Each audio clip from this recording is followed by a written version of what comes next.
Hello everyone, welcome to एमजिम classes with me Sangeeta Khatkar. आज के वीडियो में हम क्लास 10th के इकोनॉमिक्स के चैप्टर डेवलपमेंट के टॉपिक ह्यूमन डेवलपमेंट रिपोर्ट पर डिस्कस करेंगे। अगर आपको मेरा ये वीडियो पसंद आए तो आप इसे please like, share and subscribe जरूर करें। So let's start our topic human development report. Human development report पर डिस्कस करने से पहले हम थोड़ा सा पहले का रिकॉल करते हैं कि इससे पहले के वीडियो में हमने डिस्कस किया था कि डेवलपमेंट के लिए केवल पर कैपिटा इनकम को ही मेजर करना सफिशिएंट नहीं है, उसके लिए दूसरे क्राइटेरिया भी मेजर किए जाते हैं, जैसे कि लिटरेसी रेट क्या है, हेल्थ इश्यूज है या नहीं है, हेल्थ लेवल क्या है वहाँ के लोगों का, तो ये सब भी डेवलपमेंट के लिए देखे जाते हैं। अभी अपन देखते हैं ह्यूमन डेवलपमेंट रिपोर्ट। तो ह्यूमन डेवलपमेंट रिपोर्ट के लिए यहाँ बता रहे हैं कि जो इनकम होती है वही इंपॉर्टेंट नहीं है, दूसरे जो एडिक्वेट मेजरमेंट है डेवलपमेंट के लिए वो भी देखे जाते हैं और उसके लिए बहुत सारे दूसरे क्राइटेरिया भी हैं। तो हम इस तरह के दूसरे जो क्राइटेरिया उनकी बहुत लंबी लिस्ट है, तो अकेला जो हमारा यहाँ पर कैपिटा इनकम है वो मेन थिंग नहीं है। Health and education indicator such as the ones we used in comparison of Kerala and Maharashtra are among them. तो अपन ने बात करी थी हेल्थ और एजुकेशन के जो इंडिकेटर्स हमें पता चले थे और हमने कंपैरिजन किया था केरला और महाराष्ट्र के अंदर कि महाराष्ट्र की पर कैपिटा इनकम अच्छी थी लेकिन हेल्थ लेवल जो था लोगों का वो डाउन था, जबकि केरला की पर कैपिटा इनकम कम थी लेकिन वहां पर लिटरेसी रेट अच्छी थी, हेल्थ लेवल जो लोगों का था वो भी अच्छा था। तो इस तरह से हमने पास्ट के कुछ सालों में हमने ये चीज देखी है कि health and education indicator have come to be widely used, बहुत ज्यादा यूज किए जाते हैं इनकम के अलावा जब हम डेवलपमेंट को मेजर करते हैं। For instance human development report publish by, तो जो यूएनडीपी के द्वारा ह्यूमन डेवलपमेंट रिपोर्ट पब्लिश करी गई थी उसमें बताया गया था कि जो कंट्रीज है उनका कंपैरिजन किया जाता है एजुकेशन लेवल और वहाँ के लोगों की हेल्थ कैसा है, हेल्थ स्टेटस कैसा है, वहाँ की पर कैपिटा इनकम है। मींस अकेला पर कैपिटा इनकम पे फोकस नहीं किया जाता है। It it would be interesting to look at certain relevant data.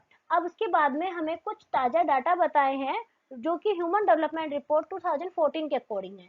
नीचे एक टेबल दी है ये आपके सामने 1.6 है जिसके अंदर कुछ डाटाज बताए हैं और कुछ कंट्रीज के नाम दिए हैं जैसे कि श्रीलंका, इंडिया, म्यांमार, पाकिस्तान, नेपाल और बांग्लादेश। इनकी कंट्रीज के अलग अलग जो लेवल है उसमें देखेंगे कि जैसे श्रीलंका है, श्रीलंका की अगर अपन बात करें ग्रोस नेशनल इनकम के बारे में तो वो है 9250। वहाँ की जो लाइफ एक्सपेक्टेंसी रेट है बर्थ की वो है 74.3 और लिटरेसी रेट 91.2 है और एसडीआई जो रैंक है वहाँ की वो है 73।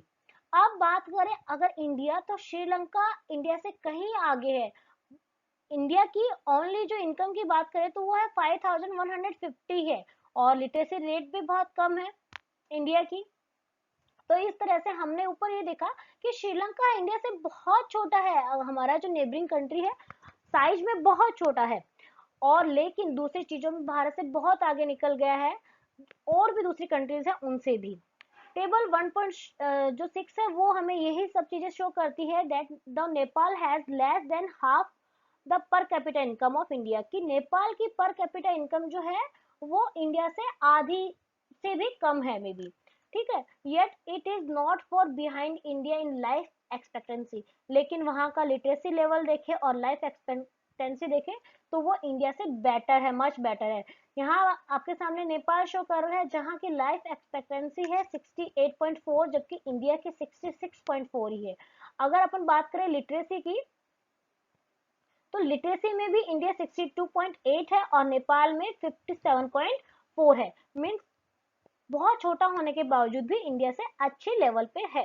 Many improvement have been suggested in calculating SDI and many new component level been added to it, और बहुत सारे इंप्रूवमेंट जो है उसके लिए सजेस्ट किया गया था कि एसडीआई को कैलकुलेट करने के लिए। एसडीआई यहाँ मतलब बताई गई है, एसडीआई का मतलब होता है ह्यूमन डेवलपमेंट इंडेक्स बताया गया है जिसके अंदर सारी चीजें कैलकुलेट की जाती है कि वहाँ लिटरेसी रेट क्या है, वहाँ का हेल्थ लेवल क्या है लोगों को, तो ये सब वहाँ उसमें कैलकुलेट किया जाता है, वो होता है हमारा SDI human development report.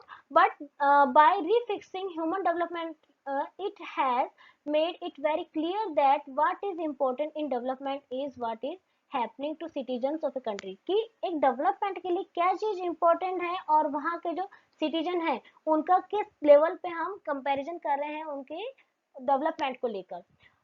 It is people their health, तो वो जो कंपैरिजन किया जाता है वो उनकी हेल्थ को लेकर, उनके वेल बींग को लेकर, इन सब को लेकर किया जाता है। ये सब चीजें मोस्ट इंपॉर्टेंट है। Do you think there are certain other aspect that should be consider in measuring human develop, क्या दूसरी चीजें भी हैं जिसका हम डेवलपमेंट को मेजर कर सकते हैं, ह्यूमन डेवलपमेंट मेजर किया जा सकता है? क्या ऐसी दूसरी चीजें भी हैं, कुछ ऐसे क्राइटेरिया भी हैं? अगर आपके माइंड में हो तो जरूर सजेस्ट कीजिएगा। नेक्स्ट टॉपिक आता है वो आता है सस्टेनेबिलिटी ऑफ डेवलपमेंट। जिस तरह से हम जियोग्राफी में पढ़ते हैं सस्टेनेबल एनवायरनमेंट की बात करते हैं, वैसे ही यहाँ पर आती है sustainability of development. Suppose for the present that a particular country is quite develop, कि सपोज करो कि प्रेजेंट में एक पर्टिकुलर कंट्री है वो डेवलप हो गया है, ठीक है, just we would certainly like this level of develop, लेकिन अभी तो हम नीचे देखें हमें ये जो लेवल है डेवलपमेंट का पसंद आएगा, ठीक है, लेकिन हमें आगे भी फर्दर इसको मेंटेन करना पड़ेगा। क्यों? क्योंकि फ्यूचर जनरेशन के लिए भी, क्योंकि सस्टेनेबिलिटी ये होता है कि जो चीज हमारे पास प्रेजेंट में है उसको हम इतना अच्छे तरीके से उसको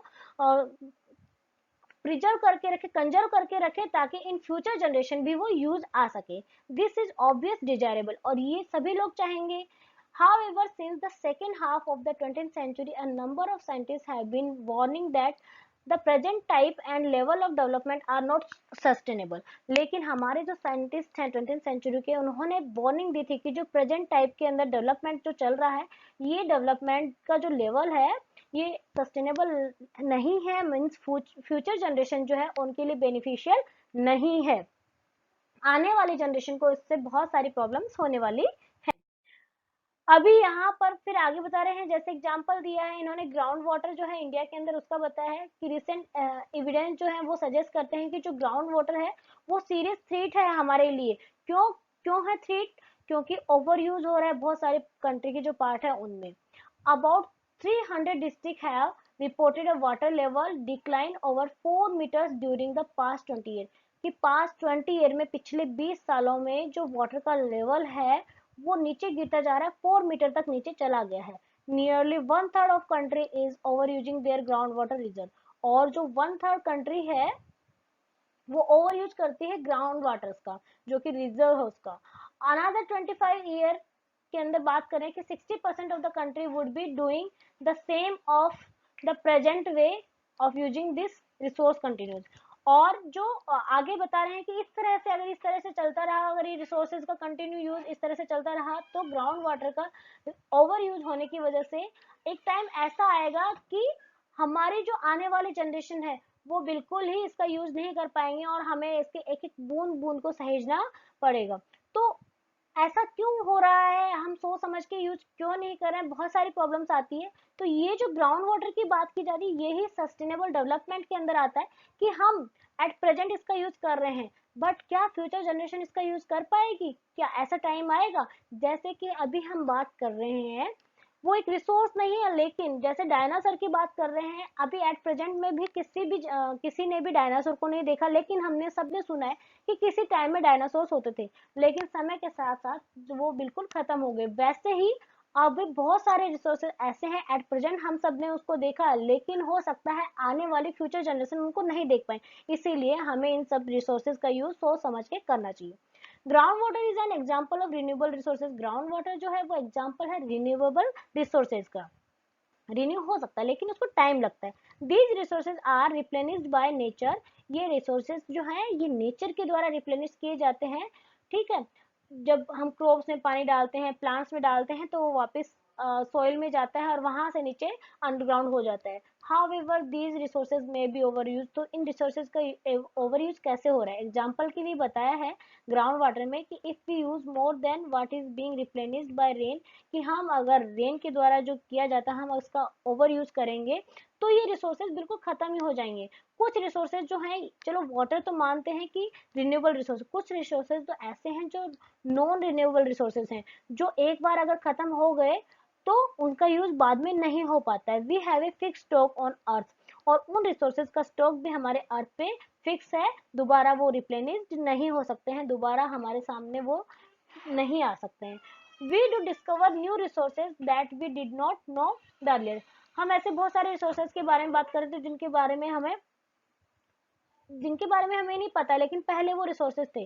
new source in this way at the stock, इसके अंदर हमें ऐसे अलग अलग रिसोर्सेज का सर्च करना चाहिए, स्टॉक में ऐड करना चाहिए। जैसे लेटेस्ट चीज सोलर एनर्जी आया है, एक बार सोलर एनर्जी जो है ऐसा नहीं कि खत्म होगी तो हमेशा खत्म हो जाती है, वो अनलिमिटेड है, उसको हमें समय रहते हुए बहुत अच्छे से उसका यूज होना चाहिए। However time even these will, लेकिन जो रिन्यूएबल नॉन रिन्यूएबल रिसोर्सेज है, अगर वो एक बार खत्म हो गए तो दोबारा हम यूज नहीं कर सकते। यहाँ पर एग्जिस्टिंग बताया है नेचुरल रिसोर्सेज का, जैसे कि अलग अलग समय में बताया है। यहाँ पर इन्होंने ये टेबल जो दी है, आप इसको जरूर देखिएगा।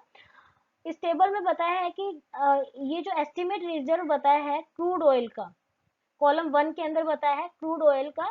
मोर important, it is also tell us for how many years the stock for crude oil will last if people continue to extract it at the present rate, कि अगर प्रेजेंट रेट में इसको एक्सट्रैक्ट करते रहेंगे, इतना इसको यूज करते रहेंगे, तो कुछ समय बाद में ये बिल्कुल खत्म होने लग जाएगा।